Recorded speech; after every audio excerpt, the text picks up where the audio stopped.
Hi,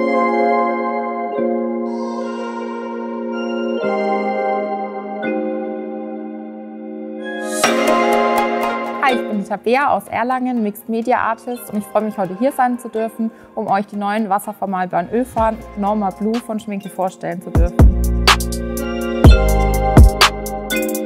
Ich male super gern mit wasservermalbarer Ölfarbe, da sie für mich als Allergikerin auch hautfreundlich sind. Also ich habe von der normalen Ölfarbe immer einen leichten Ausschlag bekommen. Das habe ich bei der wasservermalbaren Ölfarbe nicht.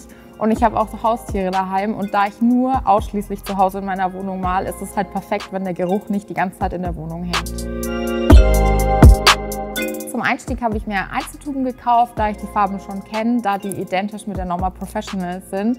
Deswegen war es für mich easy, die Farben auszuwählen. Ich habe mit den 3 Farbtönen angefangen, damit kann man auch schon super das erste Bild erzeugen. Die Farben gibt es auch im Set erhältlich. Das sind hier das Einsteigerset, sage ich jetzt mal, sind 8×35 Milliliter, und wie man hier sieht, ist eine gute Range an Farben, mit denen man auch ideal andere Farbtöne mischen kann, um super viele Bilder zu erzeugen. Die Mischbarkeit der Farben ist wirklich super, also ich kann alle Farbtöne untereinander mischen, um dann nochmal selber Farbtöne zu kreieren, oder ich kann eben auch mit dem Titanweiß oder dem Mischweiß meine Farbtöne ganz einfach aufhellen, sodass ich da nochmal individuelle Farbabbestufungen erhalte. Ich würde euch jetzt erstmal zeigen, wie man mit 2 Farbtönen einen schönen Farbverlauf bekommt. Ich habe jetzt hier Weiß und Türkis genommen und lege jetzt einfach mal los. Ich nehme Wasser und nur Farbe dazu und fange jetzt mit dem weißen Ton an, da die Farben an sich sehr hoch pigmentiert sind. Deswegen würde ich hier immer empfehlen, erst mit dem Weiß anzufangen und dann sich langsam in die Farbe vorzuarbeiten.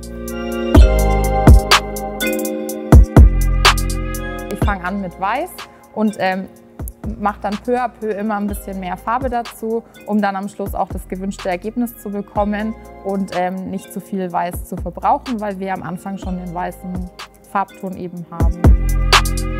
Ich male jetzt hier auf Ölpapier. Normalerweise male ich immer auf großflächigen Untergründen, wie zum Beispiel Leinwand, aber es funktioniert auf beiden hervorragend. Und hier kann man es jetzt ganz easy mit dem gleichen Pinsel, mit dem man die Farbe auch aufgetragen hat, eben verblenden, um dann eben den Farbverlauf zu erzeugen. Das Wichtigste hierbei ist natürlich, dass die Mischergebnisse immer brillant sind, aber das ist eben auch durch die gute Qualität der Farbe eben gegeben. Die Farben trocknen innerhalb von wenigen Tagen, dass man entweder mit der nächsten Schicht beginnen kann oder sein Werk eben abschließen kann. Man kann dies aber auch mit dem Trocknungsbeschleuniger beschleunigen oder eben mit einem Trocknungsverzögerer ein bisschen hinausziehen, dass man mehrere Tage an dem gleichen Werk arbeiten kann. Während meines Malvorgangs kann ich den Pinsel ganz einfach hier im Wasserglas sauber machen, kann gegebenenfalls überschüssige Farbe einfach nochmal an dem Tuch abtrocknen. Wenn ich dann fertig bin, nehme ich einfach Pinselseife, wie zum Beispiel die hier, unter warmem Wasser oder lauwarmes Wasser, und bekomme den Pinsel dann easy wieder sauber. Wenn ich während des Malvorgangs merke, dass mir irgendwie eine Farbe fehlt, von der ich aber von einer herkömmlichen Ölfarbe was vorrätig habe, dann kann ich auch die Norma Blue mit zum Beispiel der Norma Professional oder der Mussini Ölfarbe mixen. Dann nehme ich einfach 4 Teile von der Norma Blue und 1 Teil von der anderen Ölfarbe, und dann bleibt trotzdem die Wasservermalbarkeit bestehen. Ich kann die Norma Blue ganz normal mit Wasser anmischen und eben auch verarbeiten. Aber als Ölmaler weiß ich natürlich auch die Vorzüge von Hilfsmitteln zu schätzen. Und dank der 5 Hilfsmittel, die eben angeboten werden, habe ich nochmal einen ganz anderen Spielraum, den ich für meine Farbgestaltung nutzen kann. Am liebsten verwende ich natürlich bei den Hilfsmitteln das Malmittel Blue, weil ich da das herkömmliche Feeling wie bei der Ölmalerei bekomme und eben auch die Farbe nochmal ganz anders über die Leinwand oder das Papier gleitet.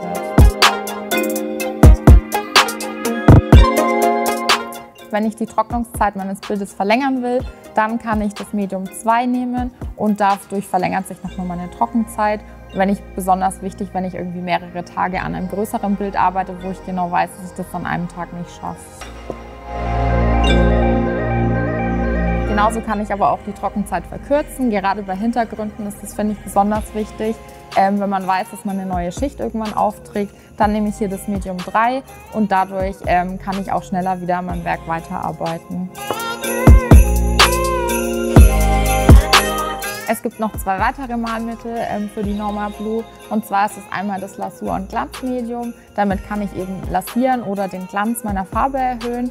Oder es gibt hier nochmal das Leinöl, das ist nochmal ein Bindemittel. Alle Hilfsmittel der Norma-Blue-Linie, bis auf das Malmittel Blue, sind auch mit normaler Ölfarbe verwendbar. Dadurch wird diese aber nicht wasservermalbar.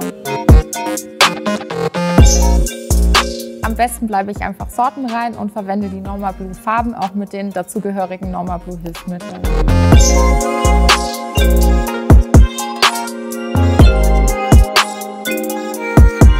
So habe ich eine super wasservermalbare Ölfarbe mit allen Features, die ich dazu brauche.